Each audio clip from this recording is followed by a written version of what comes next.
Okay, అందరికీ నమస్కారం. కూటమి ప్రభుత్వం చంద్రబాబు నాయుడు గారి ఆధ్వర్యంలో 3వ బడ్జెట్ మొన్న ప్రవేశపెట్టడం జరిగింది అసెంబ్లీలో. ఆ బడ్జెట్లో గతంలో మాదిరే అబద్ధాలు, మోసాలు కళ్ళ కట్టినట్టుగా కనపడే కార్యక్రమం జరుగుతోంది.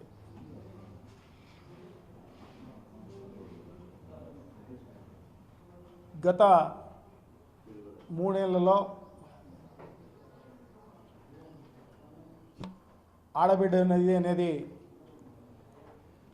ఊసే లేదు, నిరుద్యోగ వృత్తి అనేది కూడా పట్టించుకున్న పరిస్థితి లేదు. అలాగే ఎస్సీ, ఎస్టీ, బీసీ మైనారిటీలకు సంబంధించి 50 ఏళ్లకే ఇస్తామని చెప్పిన పెన్షన్ పథకం అతిగతి లేదు. సో మిగతా దానికంతా అరొకర కేటాయించిన పరిస్థితి. కానీ గత ప్రభుత్వంలో జగన్మోహన్ రెడ్డి గారి పైన అబండాలు వేస్తూ ఆర్థిక విధ్వంసం అని చెబుతూ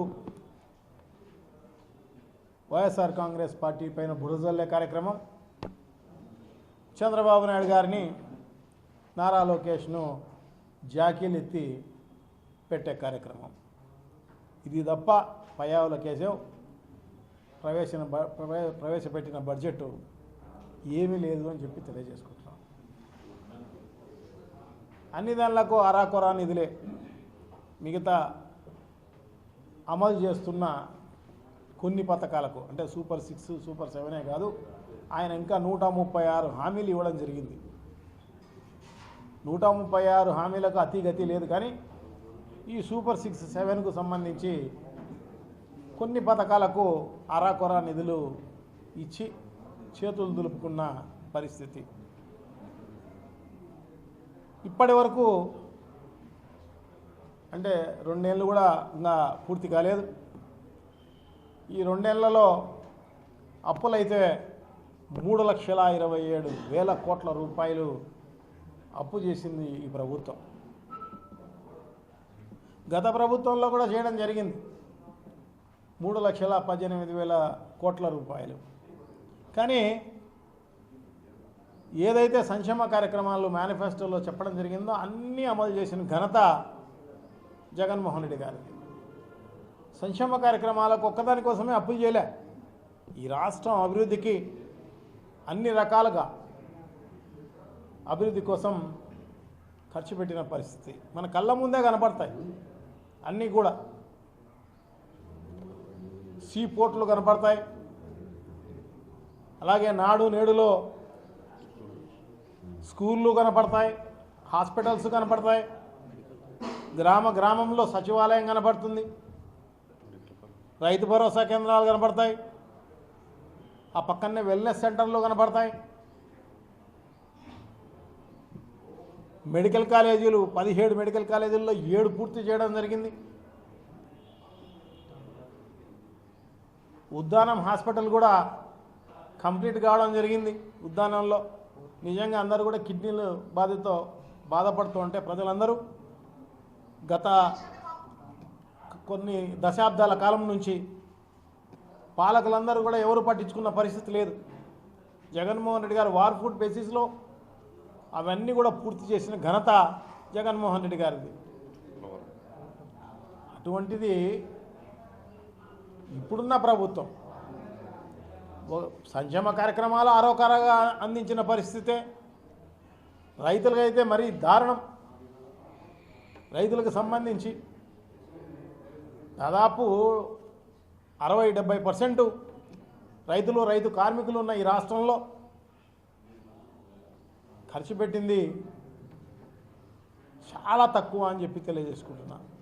గత ప్రభుత్వంలో వ్యవసాయం పైన పెద్దపీట వేసి విద్య పైన వైద్యం పైన వ్యవసాయం పైన పెద్దపీట వేసి పెద్ద ఎత్తున అభివృద్ధి చేసిన పరిస్థితి, రైతులకైతే ప్రతి దశలోనూ ఆదుకున్న పరిస్థితి. రైతు భరోసా కేంద్రాలే కాదు, వాళ్ళకు పెట్టుబడి నిధి కింద ఖచ్చితంగా టయానికి ఇచ్చే కార్యక్రమం చేయడం జరిగింది. వాళ్లకు విత్తనాలకు సంబంధించి భూ సర్వేలకు సంబంధించి అన్ని అగ్రి ల్యాబులన్నీ కూడా ప్రతి మండలంలో పెట్టడం జరిగింది. కాన్స్టిట్యున్సీ లెవెల్లో పెద్ద ల్యాబ్ పెట్టడం జరిగింది. సో భూసార పరీక్షల నుంచి మొదలుకొని విత్తనాలు అయితేనేమి, ఎరువులు అయితేనేమి, పెస్టిసైడ్స్ అయితేనేమి అన్నీ కూడా సకాలంలో అందించిన పరిస్థితి. గతంలో రైతు భరోసా కేంద్రంలో బుక్ చేసిన 28 గంటల్లో వాళ్ళకందరికీ కూడా ఎరువులు అయితేనేమి, విత్తనాలు అయితేనేమి, ఏది అవసరం ఉందో అవన్నీ కూడా అందించడం జరిగింది. కియోస్కోలు ఉంటాయి, కియోస్కోల్లో ఆన్లైన్లో బుక్ చేస్తే రైతులు 28 గంటల్లో అందించిన ఘనత జగన్మోహన్ రెడ్డి గారిది. ఇప్పుడు యూరియా కోసం పోరాటమే. 270 రూపాయలకు అమ్మాల్సిన యూరియా 700-800 రూపాయలతో కొనుక్కున్న పరిస్థితి. ఎరువులు ఇచ్చే పరిస్థితి లేదు, డిఏపి ఇచ్చిన పరిస్థితి లేదు, అన్నీ కూడా కొరతే. అంటే దీనికి ముందస్తు ప్రణాళిక ఉండదు, దానికి కేటాయింపులు ఉండవు. సో ఆ రకంగా రైతులు ప్రతి ఒక్కరు కూడా ఇబ్బంది పడిన పరిస్థితి మనం ఈ 2 ఏళ్ల కాలంలో చూడడం జరిగింది. చాలా దారుణం. అదే కాదు, వాళ్ళకి క్రాప్ ఇన్సూరెన్స్ ఇచ్చిన పరిస్థితి లేదు, వరదలకు సంబంధించి వచ్చిన దానికి పంట నష్టం కట్టించిన పరిస్థితి లేదు, జీరో వడ్డీ అనేది అసలు లేనే లేదు, 0 వడ్డీ అనేది ఇంతవరకు ఎవరికి ఇచ్చిన పాపాన పోలేదు, మద్దతు ధర అనేది అసలు ముందే లేదు. ప్రతి పంటకు నష్టపోయే కార్యక్రమమే జరిగింది. అన్ని పంటలు, ఉద్యానవన పంటలు కావచ్చు, అగ్రికల్చర్ పంటలు కావచ్చు, అన్ని పంటలు కూడా నష్టపోయిన పరిస్థితి ఈ 2 ఏళ్ల కాలంలో మనం చూస్తున్న పరిస్థితి. చాలా దారుణం. నిరుద్యోగులకైతే నిరుద్యోగ భృతి ఇచ్చిన పరిస్థితి లేదు. 3,000 రూపాయలు ప్రతి నెల ఇస్తామని చెప్పి ఇవ్వకుండా ఎగ్గొట్టి ఇప్పుడు ఈ బడ్జెట్లో దాని గురించి ఊసేలేని పరిస్థితి.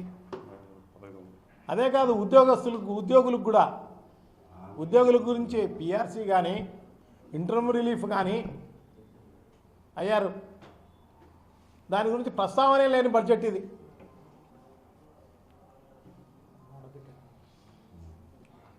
నీకు 18,000, నీకు 18,000, నీకు 18,000 అని చెప్పి ఆడబిడ్డినది ఆడవాళ్ళు కనపడితే చాలు ఆ రకంగా మోసం చేసి ఇంతవరకు ఎగరగొట్టిన పరిస్థితి. దాని గురించి చాలా దారుణం. సో అదే కాదు, మన జిల్లాకు సంబంధించి కడప జిల్లాకు చూస్తే అన్నమయ్య ప్రాజెక్టు గురించి పట్టించుకున్న పరిస్థితే లేదు. కొట్టుకుపోయి ఇన్నేళ్ళు అయిపోతుంది, ఆ ప్రాజెక్టుకు ₹1 కేటాయించిన పరిస్థితి లేదు. అదే కాదు, కొప్పర్తి ఇండస్ట్రియల్ ఎస్టేట్కు సంబంధించి అన్ని పరిశ్రమలకు సంబంధించి జగన్మోహన్ రెడ్డి గారు పెద్దపీట వేసి దాన్ని అన్ని రకాలుగా మెగా ఇండస్ట్రియల్ హబ్ అయితేనేమి, తర్వాత ఎలక్ట్రానిక్ మ్యానుఫ్యాక్చరింగ్ క్లస్టర్ అయితేనేమి, దీనికంతా కూడా ₹1 ఇచ్చిన పరిస్థితి లేదు. ఇంకెలా జిల్లా అభివృద్ధి చెందే కార్యక్రమం జరుగుతుంది? కడప ఉక్కు పరిశ్రమ అని చెప్తారు పెద్ద ఎత్తున, దానికి ₹1 కేటాయించడం కానీ దాని గురించి ప్రయత్నం చేయడం కానీ జరిగిన పరిస్థితి అంతకన్నా లేదు. చాలా దారుణం. ప్రతి ఈ వర్గము మోసపోయిన పరిస్థితి మనం చూస్తున్న పరిస్థితి అని చెప్పి తెలియజేసుకుంటున్నాం. పెద్ద గొప్పగా 3,32,205 కోట్లతో బడ్జెట్ ప్రవేశపెట్టడం జరిగింది. కానీ దానికి దాదాపు 75,868 కోట్ల రూపాయలు ద్రవ్యలోటు చూపించిన పరిస్థితి అన్నమాట. సంపద సృష్టి అని చెప్పి నేనైతే సంపద సృష్టిస్తా అని చెప్పేసేసి, ఎందుకంటే నాకు 45 ఏళ్ళ ఇండస్ట్రీ, నేను సంపద సృష్టిస్తా జగన్మోహన్ రెడ్డి గారి చేత కాలేదని చెప్పేసి చెప్పిన పెద్ద మనిషి అప్పులు చేయడంలో గొప్పగా ఉన్నాడు తప్ప పరిస్థితి లేదు. ఇప్పుడు ఈ సంవత్సరానికి సంబంధించి దాదాపు బయట మార్కెట్లో, ఓపెన్ మార్కెట్లో 76,182 కోట్ల రూపాయలు అప్పు చేస్తామని ఈ బడ్జెట్లో ప్రతిపాదించడం జరిగింది. కేంద్ర ప్రభుత్వం నుంచి దాదాపు 19,033 కోట్ల రూపాయలు కేంద్రం నుంచి అప్పు తీసుకొస్తామని చెప్పి చూపించడం జరుగుతోంది. అంటే దాదాపు 97,000 కోట్ల రూపాయలు అఫీషియల్గానే చూపించడం జరుగుతోంది. అనఫిషియల్గా ఎంత చేస్తారో తెలియదు. చాలా దారుణం. అది ఏదైనా ఉపయోగపడే ప్రాజెక్టులకు ఏదైనా పెట్టడమో, లేకపోతే ఏదైనా అసెట్ క్రియేషనో, లేకపోతే సంక్షేమ కార్యక్రమాలకు ఖర్చు పెట్టడమో, ఏదో ఒకటి చేయగలిగితే ఉపయోగం ఉంటుంది తప్ప ఈ రకంగా అప్పులు చేసి లంచాలకు, కమిషన్లకు ఈ ప్రభుత్వం పనిచేస్తోందని చెప్పేసి తెలియజేసుకుంటున్నా. పైన నుంచి కింది స్థాయి వరకు అదే కార్యక్రమం జరుగుతోంది. చాలా దారుణం, చాలా దారుణం. మిగతా గండికోటకైతే 665 కోట్లు కేటాయిస్తామని చెప్పినారు తప్ప గత సంవత్సరంలో ₹1 విధించిన పరిస్థితి లేదు. సో ఇప్పుడు ఊరికే అరాకొరా చూపించడం జరిగింది. సో ఇవన్నీ కూడా వస్తాయని కాదు, ఖర్చు పెడతారని అసలు లేదు. అది నాకైతే తెలిసి ఖర్చు ₹1 కూడా బెటర్ అని చెప్పేసి నేను అనుకుంటున్నాను. R&R ప్యాకేజ్ అలాగే గండికోటలో అలాగే మిగిలిపోయింది. సో అవన్నీ కూడా పూర్తి చేయాల్సిన అవసరం ఉంది. సోమశిలకైతే 266 కోట్లు, కేసీ కెనాల్కు 184 కోట్లు, తెలుగొంగకు 356 కోట్లు, పీబీసీకి 130 కోట్లు అని చెప్పడం జరుగుతుంది తప్ప ఇది ఏమాత్రం ఖర్చు పెట్టరు అని చెప్పేసి నేనైతే భావిస్తాను. సో అదే కాదు, విద్యార్థులకు సంబంధించి ఆర్థిక మంత్రి చెప్పడం జరుగుతోంది. వాళ్ళకి సంబంధించి సిబిఎస్ఈ అనేది, ఐబిఎస్ఈ అనేది, టోఫెల్ అనేది ఇవన్నీ కూడా చాలా దూరదృష్టితో జగన్మోహన్ రెడ్డి గారు అవన్నీ కూడా విద్య ప్రమాణికం పెంచాలి, బీదవాళ్ళు కూడా చదువుకునే స్థాయికి బాగా చదువుకొని ప్రపంచ స్థాయిలో వాళ్ళు ఎక్కడైనా ఉద్యోగాలు చేసే కార్యక్రమం చేయాలి, అటువంటి స్థాయిని మనం కల్పించాలి. రేపు రాబోయే కాలం పిల్లలదే భవిష్యత్ అంతా. సో అటువంటి పరిస్థితుల్లో వాళ్ళకు ఇదే పెట్టుబడి. సో ఈ పెట్టుబడితోటి వాళ్ళందరూ కూడా చదువుకోగలిగితే డెఫినెట్గా వాళ్ళ కుటుంబానికి ఉపయోగపడే వాళ్ళు అవుతారు, ఏదో ఎక్కడో చోట ఉద్యోగాలు చేసి అని చెప్పేసి జగన్మోహన్ రెడ్డి గారు ఆలోచన చేసి ఇవన్నీ కూడా ఈ సిలబస్లన్నీ సిబిఎస్ఈ సిలబస్ ప్రవేశపెట్టడం జరిగింది. ఇది ఏదో కాన్వెంట్లలో మాత్రమే సిబిఎస్ఈ సిలబస్ ఉంటుంది, ప్రైవేట్ కాన్వెంట్లలో. అలాగే ఐబిఎస్ఈ సిలబస్సు, ఇది పబ్లిక్ స్కూళ్ళల్లో ఎడైనా ప్రైవేట్ స్కూళ్ళల్లో ఉండే కార్యక్రమం టోఫెల్ అనేది అది మొత్తం. సో ఈ రకంగా దాన్ని రద్దు చేస్తానామని చెప్పేసి ప్రకటించిన ప్రభుత్వం అమలు చేసిన, గత ప్రభుత్వం అమలు చేసింది, దాన్ని కంటిన్యూ చేసే కార్యక్రమం అన్నా చేయాలి. అంటే వీళ్ళు బీదవాళ్ళు ఎవరు కూడా ఇంగ్లీష్ మాట్లాడకూడదు, వాళ్ళందరూ ఇంగ్లీష్లో చదువుకోకూడదు, ఒక సాహుకారులు మాత్రమే చదువుకునే కార్యక్రమం చేయాలి, బీదవాళ్ళు చదువుకోకూడదు, వాళ్ళు తెలుగు మాత్రమే చదువుకోవాలి అన్నదే వాళ్ళ ఉద్దేశం. దాన్ని ఇప్పుడు పరిపాలన రూపంలో చూపించే కార్యక్రమం జరుగుతుంది అన్నమాట. సో ఈ రకంగా ఎంత దారుణం అంటే పిల్లల విషయంలో అట్లాగే జరిగిపోయిన పరిస్థితి అని చెప్పి తెలియజేసుకుంటున్నాను. ధరల స్థిరీకరణ అనేది రైతులకు సంబంధించి గతంలో జగన్మోహన్ రెడ్డి గారు 3,000 కోట్ల రూపాయలు రైతుల కోసం, ఎందుకంటే వాళ్ళు పంటలు పండించిన తర్వాత మార్కెట్లో పోలేని పరిస్థితి ఉంటే, ఎందుకంటే రేట్ లేని పరిస్థితుల్లో ఉంటే, ధర స్థిరీకరణ నిధి ఉంటే దానికి మద్దతు ధర ప్రకారం వాళ్ళు ప్రభుత్వం ముందుకొచ్చి కొనగలిగితే డెఫినెట్గా ప్రైవేట్ వాళ్ళు ఎక్కువ కొనే అవకాశం ఉంటుంది రైతులను ఆ రకంగా ఆదుకోవాల్సిన అవసరం ఉంది అన్న ఉద్దేశంతో 3,000 కోట్ల రూపాయలు జగన్మోహన్ రెడ్డి గారు ఆ నిధి పెడితే ఇప్పుడు ఊరికే కంటి తుడుపు చర్యగా 500 కోట్ల రూపాయలు మాత్రమే కేటాయించిన పరిస్థితి. చాలా దారుణం. ఇంతకుముందు ఈ 2 నెలల్లో ఏం ఓ రూపాయి ఇచ్చిన పరిస్థితి లేదు. మద్దతు ధరకు నాకు తెలిసి 1 కేజీ కూడా కొన్న పరిస్థితి లేదు. ఎందుకంటే మార్కెట్లో మొత్తం అంతా కూడా వాళ్ళు ఎంతకు పడితే అంత మార్కెట్లో రైతులంతా అమ్ముకున్న తర్వాత ఒక బోర్డు పెట్టేస్తారన్నమాట. వచ్చి మద్దతు ధరకు కొంటామని చెప్పి దాంట్లో 1 కేజీ అమ్మిన పరిస్థితి రైతులకు ఉండదు, ఒక కేజీ కొనుక్కున్న పరిస్థితి ప్రభుత్వానికి కూడా లేదు అని చెప్పి తెలియజేసుకుంటున్నాను అన్నమాట. అంత దారుణంగా మోసం చేసే కార్యక్రమం చేస్తున్న పరిస్థితి. సో దానికి రాయలసీమ లిఫ్టు, ఎందుకంటే రాయలసీమ లిఫ్ట్ అనేది ఎంత అవసరం అనేది ఈ పరిపాలకులు గుర్తించాల్సిన అవసరం తప్పకుండా ఉంది. ఎందుకంటే శ్రీశైలానికి సంబంధించి దాదాపు 800 అడుగులు 799 అడుగుల్లోనే తెలంగాణ డ్రా చేసే కార్యక్రమం జరుగుతోంది. దాదాపు ప్రతిరోజు 8 టీఎంసీలు డ్రా చేసే కార్యక్రమం జరుగుతోంది వాళ్ళ ప్రాజెక్టులకు సంబంధించి. సో అటువంటి పరిస్థితి. అలాగే కరెంటు ఉత్పత్తికి అది కూడా 815, 816 అడుగుల్లోనే తెలంగాణ ఊడ్చుకుపోయే కార్యక్రమం జరుగుతున్నాయి. నీళ్ళన్నీ కిందికి పోయే కార్యక్రమం జరుగుతున్నాయి, వదిలేసే కార్యక్రమం. సో ఈ రకంగా జరుగుతున్న పరిస్థితుల్లో రాయలసీమ లిఫ్ట్ ఉపయోగం ఉంటుంది. ఎందుకంటే 881 అడుగులు ఉంటే కానీ నీళ్లు డ్రా చేయలేని పరిస్థితి ఆంధ్రప్రదేశ్కు ఉంది. సో ఇటువంటి పరిస్థితి నుంచి అధిగమించాలి, రాయలసీమ ప్రాజెక్టులన్నీ నిర్వీర్యమైపోతాయి అన్న ఉద్దేశంతో జగన్మోహన్ రెడ్డి గారు దూరదృష్టితో రాయలసీమ లిఫ్ట్ పెడితే 800 అడుగుల్లోనే 3 టీఎంసీలు డ్రా చేసే విధంగా ప్లాన్ చేసి, అది కూడా కరోనా పోయిన ఈ 3 ఏళ్ల కాలమే మిగిలి ఉంటే ఆ 3 ఏళ్ల కాలంలో కూడా వార్ఫుడ్ బేసిస్లో ఆ ఎత్తిపోతల పథకాన్ని పెట్టి దాదాపు 80% పూర్తి చేసిన పరిస్థితి. అటువంటి దాన్ని పూర్తి చేసి రాయలసీమ ప్రాజెక్టులన్నీ మనం ఊరికే ఎండిపోయిన చెరువుల్లాగా చూడాల్సిన పరిస్థితి అన్నమాట.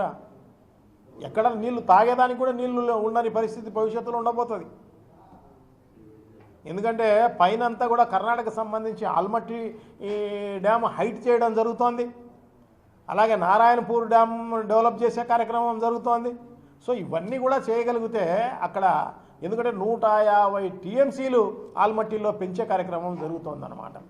సో అదే నిజమైతే, అదే పూర్తయిపోతే కిందికి అసలు నీళ్ళు వచ్చే పరిస్థితే లేదు. కర్ణాటక నుంచి అక్కడే ఆగిపోయే పరిస్థితి ఉంటుంది. అరాకొరా వస్తే తెలంగాణ వాడుకునే కార్యక్రమం జరుగుతుంది. రాయలసీమ ప్రాజెక్టులకు అసలు నీళ్ళే ఉండని పరిస్థితి. సో ఇటువంటి పరిస్థితుల్లో పూర్తి చేయగలిగితే అంతో ఇంతో ఉపయోగం ఉండే కార్యక్రమం జరుగును. సో అటువంటి దానికి రేవంత్ రెడ్డి అడిగినాడనో లేకుంటే ఇంకొకరే అడిగినారనో ఆ రకంగా మనం త్యాగం చేసే కార్యక్రమం. ఎందుకంటే ఓటుకు నోటు కేసులో ఆయన రావడం జరిగింది కాబట్టి దానికి ఇద్దరు తోడు దొంగలు అన్నమాట, రేవంత్ రెడ్డి గారు అయితేనే చంద్రబాబు నాయుడు గారు. సో వీళ్ళు తప్పించుకునే దానికి ఫోరెన్సిక్ ల్యాబ్నే కాల్ చేసిన పరిస్థితి అన్నమాట. సో ఇంత దారుణం. సో ఈ రకంగా రాయలసీమ ప్రజలను, ఈ రాష్ట్ర ప్రజలను తాకట్టు పెట్టే కార్యక్రమం, పనంగా పెట్టే కార్యక్రమం జరుగుతున్న పరిస్థితి అన్నమాట. చాలా దారుణం. ఈ నిజంగానే ఈ బడ్జెట్ అనేది నిజంగా అంతా మోసపూరితమైన బడ్జెట్ తప్ప ఇంకా వేరే ఏం లేదు.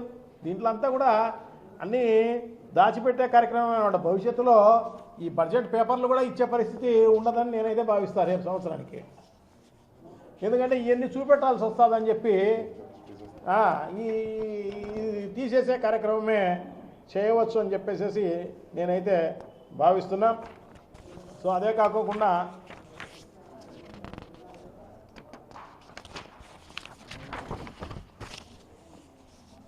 సో ఆరోగ్యశ్రీకి సంబంధించి అది గతంలో వైఎస్ రాజశేఖర రెడ్డి గారు నవ్వుతో నభవిష్యత్ అన్నట్టు ఏ రాష్ట్రంలో లేని విధంగా బీదవాళ్ళు కూడా పెద్ద పెద్ద హాస్పిటల్లో చూపించుకోవాలన్న ఉద్దేశంతో, చూపించుకునే అవకాశాన్ని కల్పించాలి అన్న ఉద్దేశంతో రాజీవ్ ఆరోగ్యశ్రీ ప్రవేశపెట్టి మల్టీనేషనల్ హాస్పిటల్స్లో అంతా చూపించుకునే కార్యక్రమం చేయవచ్చు. ధనవంతులు మాత్రమే కాదు, బీదవాళ్ళకు కూడా అవకాశం కల్పించాలి అన్న ఉద్దేశంతో ఆరోగ్యశ్రీ ప్రవేశపెడితే దాన్ని ఈరోజు నిర్వీర్యం చేసే కార్యక్రమం జరుగుతోంది. జగన్మోహన్ రెడ్డి గారు వైఎస్ఆర్ ఆరోగ్య ఆసరా అని చెప్పేసి దానికి కలపడమే కాకుండా 1000 జబ్బులున్న ఆరోగ్యశ్రీని 3200 జబ్బులు పెంచి, అదే కాకోకుండా గతంలో 2 లక్షల రూపాయలు మాత్రమే దానికి క్యాప్ ఉండేది. 2 లక్షలు మాత్రమే సంవత్సరానికి ఆరోగ్యశ్రీ ఉపయోగించుకోవచ్చు ఒక్కొక్కరు. సో అటువంటిది 25 లక్షలకు పెంచి జగన్మోహన్ రెడ్డి గారు, అంటే ఒక్కొక్క సంవత్సరంలో ఒక బీదవాడు 25 లక్షల రూపాయలకు వాళ్ళను చూపించుకోవచ్చు. మళ్ళీ నెక్స్ట్ సంవత్సరం మళ్ళీ 25 లక్షలకు చేసుకోవచ్చు. సో 2 లక్షలు చాలదని చెప్పేసి జగన్మోహన్ రెడ్డి గారు చేయడం జరిగింది. సో అటువంటి దానికి ఊసే లేదు, ఆరోగ్యశ్రీ అనేదే లేదు. ఇప్పుడంతా ఇన్సూరెన్స్ అని చెప్పేసి చెప్తున్న పరిస్థితి అన్నమాట. ఎందుకంటే కేంద్ర ప్రభుత్వం ఏదో ప్రవేశపెట్టిన పథకమే ఇక్కడ అడ్జస్ట్ చేసే కార్యక్రమం జరుగుతుంది అని చెప్పి నేనైతే భావిస్తాను అన్నమాట. సో నిజంగా కూడా ఆరోగ్యం పైన అంతంత మాత్రమే, విద్య పైన అసలే లేదు, వ్యవసాయం పైన ముందే లేదు. సో ఈ రకమైన బడ్జెట్ నిజంగా కూడా చాలా దారుణం. సంపద సృష్టిస్తానని చెప్పేసి నాకేదో ఎక్స్పీరియన్స్ ఉంది అని చెప్పి, అదే కాకుండా గత ప్రభుత్వంలో అంతా కూడా ఆర్థిక విధ్వంసం అని చెప్పేసి ప్రజలంతా మభ్యపెట్టే కార్యక్రమం, మోసం చేసే కార్యక్రమం చేసిన పరిస్థితి అన్నమాట. ఆర్థిక విధ్వంసం చేసేది చంద్రబాబు నాయుడు గారు. ఎందుకంటే మొత్తం 5 ఏళ్ల కాలంలో జగన్మోహన్ రెడ్డి గారు 3,19,000 కోట్ల రూపాయలు అప్పు చేస్తే ఈ 2 ఏళ్ళు పూర్తి కాలేదు. ఈ 2 ఏళ్లలోనే 3,27,000 కోట్ల రూపాయలు అప్పు చేసిన పరిస్థితి ఈరోజు చంద్రబాబు నాయుడు కనపడుతుంది అన్నమాట. అంటే రాబోయే కాలంలో 1,00,000 కోట్ల రూపాయలు ఈ సంవత్సరంలో చూపెడుతున్నారు. ఇంకా భవిష్యత్తులో ఇంకెంత చేస్తారో తెలియదు అన్నమాట. సో ఈ రకంగా అప్పులన్నీ చేసేసి, నువ్వు సంపద సృష్టించకుండా అప్పులు చేసేసి, ఆ అప్పులకు వడ్డీ కట్టలేక భవిష్యత్తులో వచ్చే ప్రభుత్వాలు కానీ వడ్డీ కట్టలేని పరిస్థితి రాబోయే కాలంలో ఉండే పరిస్థితి అన్నమాట. ఉద్యోగస్తులకు జీతాలు, దీనికి వడ్డీ కట్టే పరిస్థితి. ఇంతకు తప్పనించి భవిష్యత్తులో ఈ రాష్ట్రంలో నాకు తెలిసి ఏ అభివృద్ధి కార్యక్రమం ఉండదు, ఏ సంక్షేమ కార్యక్రమం ఉండదు, నాకు తెలిసి ఇంకేముండదు. ఆ రకంగా ఆర్థిక విధ్వంసం చేస్తున్న పరిస్థితి ఈరోజు చంద్రబాబు నాయుడు గారికి ఉంది అని చెప్పి తెలియజేసుకుంటున్నాను అన్నమాట. సో నిరుద్యోగులకు సంబంధించి చూడండి, ఈ 3 ఏళ్ల కాలంలో 21,600 కోట్ల రూపాయలు నిరుద్యోగులకు అందరికీ ఎగరగొట్టిన పరిస్థితి అన్నమాట, వాళ్ళకు ₹1 ఈకోకుండా. అలాగే ఆడబిడ్డ నిధి కింద దానికి 97,200 కోట్ల రూపాయలు ఈ 3 ఏళ్లలో ఎగరగొట్టడం జరిగింది. ఆడబిడ్డ నిధి కింద 18,000, నీకు 18,000, నీకు 18,000, నీకు 18,000 అని చెప్పి అందరికీ మహిళలకు ఇచ్చింటే 97,200 కోట్ల రూపాయలు ఇచ్చి ఉండాలి. సో అది ఎగరగొట్టడం జరిగింది. అదే కాకుండా ఎస్సీ, ఎస్టీ, బీసీ మైనార్టీలకు సంబంధించి 50 ఏళ్లకు పెన్షన్ అని చెప్పి అది ఉరువే లేకపోయినందువల్ల 28,800 కోట్ల రూపాయలు ప్రజలకు ఎగ్గొట్టడం జరిగిందనమాట. ఎలక్షన్లు అయితే గొప్పగా చెప్పడం జరిగింది, మేము అది ఇస్తాం ఇది ఇస్తామని చెప్పేసి. ఈ మాత్రం జగన్మోహన్ రెడ్డి గారు చెప్పినంటే మొత్తం 175 సీట్లకు 175 సీట్లు వచ్చిండు. అట్లా చేయకూడదు, మోసం చేయకూడదు, అబద్ధాలు ఆడకూడదు అన్న ఉద్దేశంతో జగన్మోహన్ రెడ్డి గారు చెప్పలేదు తప్ప ఈ రకంగా నీలాగా ఈ రకంగా అబద్ధాలన్నీ చెప్పి మోసం చేసి ప్రజలను అధికారంలోకి వచ్చి ఈ రకంగా మోసం చేస్తున్న పరిస్థితి నిజంగా ప్రజలందరికీ కూడా తెలుస్తుంది. సో పాలిచ్చే ఆవును పోగొట్టుకొని తన్నే దున్నపోతుని తెచ్చుకున్నామని చెప్పేసి అందరూ కూడా బాధపడుతున్న పరిస్థితి అన్నమాట ప్రజలందరూ కూడా. సో ఆ రకంగా చేయడమే కాక అన్నదాత సుఖీబాబుకి అయితే 10,716 కోట్ల రూపాయలు అవసరమైతే దానికి సంబంధించి 54 లక్షల మంది రైతులకు గతంలో పెట్టుబడి నిధి కింద జగన్మోహన్ రెడ్డి గారు ఇచ్చేవాడు రైతు భరోసా. సో అటువంటిది ఇప్పుడు 10,716 కోట్ల రూపాయలకు గాను 6,600 కోట్ల రూపాయలు మాత్రమే దీంట్లో బడ్జెట్లో చూపించిన పరిస్థితి అన్నమాట. సో దాన్ని దీనిలో ఎంతవరకు అందుతుందో లేదో తెలియదు. మొదటి సంవత్సరం మొత్తం ఎత్తేసేయడం జరిగింది, మొదటి సంవత్సరం ఉరివేయలేదు. సో అదే కాకుండా దీపం పథకం కింద 3 సిలిండర్లు ఇస్తామని చెప్పేసి 3 సిలిండర్లకు కానీ మొదటి సంవత్సరం ఒక సిలిండర్ ఇచ్చేసి కాలం గడిపిన పరిస్థితి అన్నమాట. రెండో సంవత్సరం ఇంకా ఇంతవరకు ఇచ్చిన పరిస్థితి లేదు. 3 సిలిండర్లకు దాదాపు 4,083 కోట్ల రూపాయలు అవసరమైతే దీంట్లో కేటాయించింది 986 కోట్లు. అంటే ఎంత చిత్తశుద్ధి ఉంది, కేటాయించిందే ఇది. దీన్ని ఖర్చు పెడతారని కాదు, మళ్ళీ ఖర్చు పెడతారని ఏం కాదు, ఖర్చు రూపాయి కూడా పెట్టరు నాకు తెలిసి, అది పరిస్థితి. అదే కాకుండా తల్లికి వందనం సంబంధించి దాదాపు 30 లక్షల మంది పిల్లలకు సంబంధించి ఎగరగొట్టిన పరిస్థితి. మొదటి సంవత్సరం లేదు, రెండో సంవత్సరం అరాకొరా ఇచ్చి ఈ సంవత్సరంలో 13,112 కోట్ల అవసరం ఉంటే 456 కోట్లు అని చెప్పేసి ఈడ కేటాయించడం జరిగింది. సో దీంట్లో లాస్ట్ ఇయర్ ఏమైనా 15,000 ఏమైనా ఇవ్వడం జరిగిందా? చెప్పిన దాని ప్రకారం 8,000, 9,000 ఈ రకంగా అకౌంట్లలో పడింది. కొంతమంది గురువే రాలేదని చెప్పేసి చెప్పడం జరుగుతుంది. సో శ్వేతపత్రం రిలీజ్ చేయాల్సిన అవసరం తప్పకుండా ఉంది, ఎంతమందికి ఇవ్వడం జరిగింది అని చెప్పేసి. సో ఇదే కాకోకుండా ఫీ రియంబర్స్మెంట్ అయితేనేమి, విద్యా దీవెన అయితేనేమి, వసతి దీవెన అయితేనేమి, దీనికి అతిగతి లేదు, దీనిపైన కేటాయింపులు లేని పరిస్థితి. సో అదే కాకోకుండా స్కాలర్షిప్లు అయితేనేమి, ఇవన్నీ కూడా ఇచ్చిన పరిస్థితి లేదు. సో ఈ రకంగా గొప్పగా అర్బన్ ఏరియాలో అంటే మున్సిపాలిటీలలో 2 సెంట్ల భూమి, పల్లెల్లో అంతా 3 సెంట్ల పట్టా, ఇండ్ల పట్టా ఇస్తామని చెప్పేసేసి ఏదో పెద్ద ఎత్తున వాగ్దానాలు అయితే చేయడం జరిగింది. కానీ ఇంతవరకు ఒక ఇళ్ల పట్టా ఇచ్చిన పరిస్థితి లేదు, ఒక్క ఇళ్ల పట్టా ఇచ్చిన పరిస్థితి లేదు, ఒక కొత్త రేషన్ కార్డు ఇచ్చిన పరిస్థితి లేదు. సో ఈ రకంగా దారుణంగా ప్రజలంతా కూడా మోసం చేసిన పరిస్థితి ఉందని చెప్పి మీకు అందరికీ కూడా తెలియజేసుకుంటూ, సో ప్రజలు ఇప్పటికే గుర్తించడం జరిగింది, ఇటువంటి పనికిరాని ప్రభుత్వం, ఇటువంటి ఉపయోగపడని ప్రభుత్వం, ఇంత దుర్మార్గమైన ప్రభుత్వాన్ని ఖచ్చితంగా ప్రజలే బుద్ధి చెప్పే కార్యక్రమం తప్పకుండా జరుగుతుంది అని చెప్పి తెలియజేసుకుంటున్నాం. Thank you. నమస్కారం.